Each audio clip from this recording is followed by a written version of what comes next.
Karbala का मैदान 10 मुहर्रम सन 680 ईस्वी को एक ऐसी तारीखी और रूहानी घटना का गवाह बना जिसने इंसानियत और वफादारी की नई मिसाल कायम की। इस मैदान में इमाम हुसैन इब्न अली के सौतेले भाई हजरत अब्बास इब्न अली, जिन्हें गाजी अब्बास और मरेबनी हाशिम बनी हाशिम का चाँद के नाम से जाना जाता है, ने अपनी शहादत से एक ऐसी कहानी लिखी जो सदियों तक दिलों को झकझोरती रहेगी। उनकी शहादत की कहानी न केवल उनकी बहादुरी और वफादारी की गवाही देती है, बल्कि यह भी सिखाती है कि सच्चाई और अपने भाई के मिशन के लिए कुर्बानी कितनी महान हो सकती है। यह वाक़या जो करबला की रेत में खून से लिखा गया। हजरत अब्बास का जन्म मदीना में हुआ था, जहां वह हजरत अली इब्न अबी तालिब और उनकी दूसरी पत्नी उम्मुल बनीन के पुत्र थे। अब्बास इमाम हुसैन के सौतेले भाई थे और उनकी परवरिश एक ऐसे घर में हुई जहां सत्य, शौर्य और इस्लाम की शिक्षाएं हर सांस में बसती थीं। बचपन से ही अब्बास की शख्सियत में एक अनोखा आकर्षण था। उनकी सुंदरता, शक्ति और वफादारी ने उन्हें मरेबनी हाशिम का खिताब दिलाया। उनके पिता अली ने उन्हें तलवारबाजी, घुड़सवारी और युद्ध कला में पारंगत किया, मगर साथ ही उन्हें यह भी सिखाया कि असली ताकत दिल और ज़मीर में होती है। अब्बास का दिल हमेशा अपने भाई हुसैन के लिए वफादार रहा और वह उनकी हर बात को मानते थे, जैसे एक सिपाही अपने सरदार की। करबला का माहौल और अब्बास की भूमिका। जब इमाम हुसैन ने यजीद की जालिम हुकूमत के खिलाफ बगावत का ऐलान किया, अब्बास उनके साथ मदीना से मक्का और फिर करबला तक हर कदम पर साथ रहे। करबला में जब यजीद की फौज ने हुसैन और उनके साथियों को घेर लिया, अब्बास ने न केवल एक योद्धा के रूप में बल्कि हुसैन के झंडा बरदार और सिपहसालार के रूप में भी अपनी जिम्मेदारी निभाई। यजीद की फौज ने फरात नदी से पानी की सप्लाई बंद कर दी थी, जिसके कारण हुसैन का काफिला, जिसमें बच्चे और औरतें भी शामिल थे, प्यास से तड़प रहा था। इस मुश्किल घड़ी में अब्बास का किरदार सबसे अहम हो गया।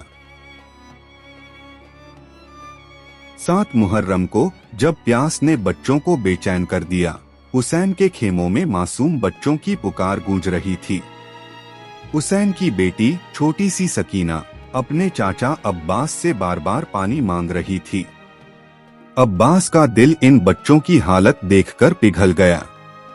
उन्होंने हुसैन से इजाजत मांगी कि वह फरात नदी से पानी लाने की कोशिश करें। हुसैन ने पहले मना किया, क्योंकि वह जानते थे कि दुश्मन की फौज फरात के किनारे भारी संख्या में तैनात थी। मगर अब्बास ने जिद की और कहा, ऐ मेरे आका, मुझे बच्चों की प्यास बर्दाश्त नहीं होती। इजाजत दें, मैं पानी लाऊंगा। हुसैन, जो अपने भाई की वफादारी और हिम्मत से वाकिफ थे, ने आखिरकार इजाजत दे दी। फरात की ओर अब्बास का सफर। अब्बास ने अपने घोड़े पर सवार होकर एक मशक पानी का थैला लिया और फरात नदी की ओर बढ़े। उनकी शख्सियत ऐसी थी कि यजीद की फौज में भी कई लोग उनके सामने आने से डरते थे। अब्बास का कद लंबा, चेहरा रोशन और हाथ में तलवार लिए वह एक शेर की तरह मैदान में उतरे। दुश्मन की फौज ने उन्हें रोकने की कोशिश की, मगर अब्बास ने अपनी तलवार से रास्ता बनाया। उनकी बहादुरी ऐसी थी कि दुश्मन की पंक्तियां बिखर गईं। आखिरकार वह फरात नदी तक पहुंच गए। नदी का ठंडा पानी उनके सामने था। अब्बास 3 दिन से प्यासे थे, मगर उन्होंने एक बूंद भी नहीं पी। उनका दिल उन बच्चों की प्यास के लिए तड़प रहा था जो खेमों में इंतजार कर रहे थे। उन्होंने मशक को पानी से भरा और उसे अपने कंधे पर उठाया। यह वह पल था जब अब्बास की वफादारी और त्याग की मिसाल सामने आई। वह पानी पी सकते थे, मगर उन्होंने अपने भाई हुसैन और उनके परिवार की प्यास को अपने से ऊपर रखा। यह उनकी शख्सियत का सबसे खूबसूरत पहलू था। दुश्मन का घात और अब्बास की शहादत। मशक को कंधे पर उठाकर अब्बास वापस खेमों की ओर बढ़े। मगर यजीद की फौज ने उन्हें घेर लिया। दुश्मन जानता था कि अगर अब्बास पानी खेमों तक ले गए तो हुसैन के काफिले का हौसला और बढ़ जाएगा। एक कायराना हमले में दुश्मन ने अब्बास पर पीछे से तीर और तलवारों से वार किया। पहले उनके दाहिने हाथ पर तीर मारा गया, जिससे उनकी तलवार छूट गई। अब्बास ने मशक को दांतों में पकड़ा और आगे बढ़े। फिर उनके बाएं हाथ पर वार हुआ, मगर अब्बास रुके नहीं। उनकी आंखों में बस एक ही मंजिल थी, बच्चों तक पानी पहुंचाना। आखिरकार एक जालिम ने उनकी पीठ पर तीर मारा और अब्बास अपने घोड़े से गिर पड़े। मशक फट गया और पानी करबला की रेत में बह गया। जमीन पर गिरे अब्बास ने अपने भाई हुसैन को पुकारा, ऐ मेरे आका, मुझे माफ करें, मैं पानी न ला सका। हुसैन दौड़कर उनके पास पहुंचे और अपने भाई को गोद में उठाया। हुसैन की आंखों से आंसू बह रहे थे। अब्बास ने आखिरी सांस लेते हुए कहा, मेरे आका, मैंने आपकी खिदमत में कोई कसर नहीं छोड़ी। इसके बाद गाजी अब्बास ने करबला की धरती पर अपनी शहादत दी। उनकी शहादत ने हुसैन के दिल को तोड़ दिया, मगर उनके मिशन को और मजबूत किया। अब्बास की शहादत का असर। अब्बास की शहादत ने करबला के मैदान में एक गहरा असर छोड़ा। हुसैन के खेमों में मातम छा गया। छोटी सकीना, जो अपने चाचा से पानी की उम्मीद कर रही थी, रोने लगी। हुसैन ने अपने भाई के शव को देखा और कहा, अब्बास, तुम मेरी रीढ़ की हड्डी थे। अब्बास की कुर्बानी ने हुसैन के साथियों को और हौसला दिया कि वह आखिरी सांस तक हक के लिए लड़ेंगे। उनकी शहादत ने यजीद की फौज को भी झकझोर दिया, क्योंकि अब्बास की बहादुरी और वफादारी ने हर दिल को छू लिया था।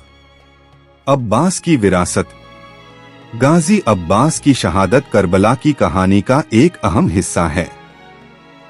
वह न केवल एक योद्धा थे, बल्कि वफादारी, त्याग और भाईचारे की मिसाल थे।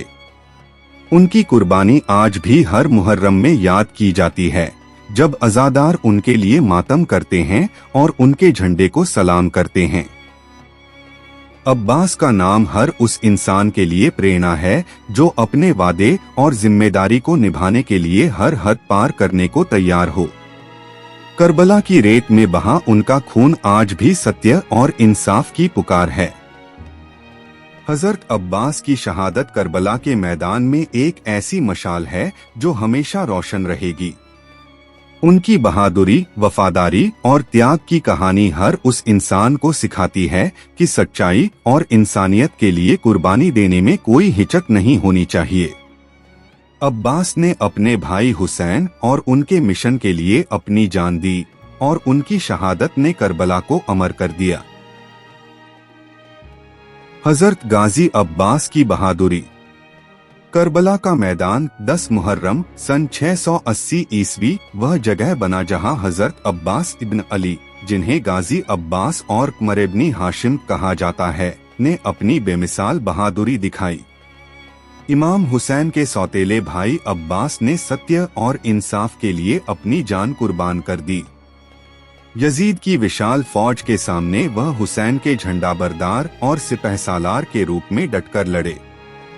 जब यजीद की सेना ने फरात नदी से पानी बंद कर दिया, तो हुसैन के खेमों में बच्चों की प्यास ने अब्बास का दिल तोड़ दिया।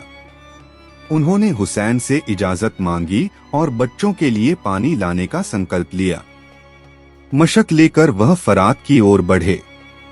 दुश्मन की भारी फौज ने उन्हें रोका, मगर अब्बास ने तलवार से रास्ता बनाया। उनकी शख्सियत और शौर्य से दुश्मन कांप उठे। फरात तक पहुंचकर उन्होंने मशक भरा, मगर खुद एक बूंद न पी। वापसी में दुश्मन ने घात लगाकर हमला किया। उनके दोनों हाथ काट दिए गए, फिर भी अब्बास ने मशक को दांतों से पकड़ा। आखिरकार तीरों और तलवारों के वार से वह जमीन पर गिरे। मशक फट गया और पानी रेत में बह गया। हुसैन को पुकारते हुए अब्बास ने शहादत पाई।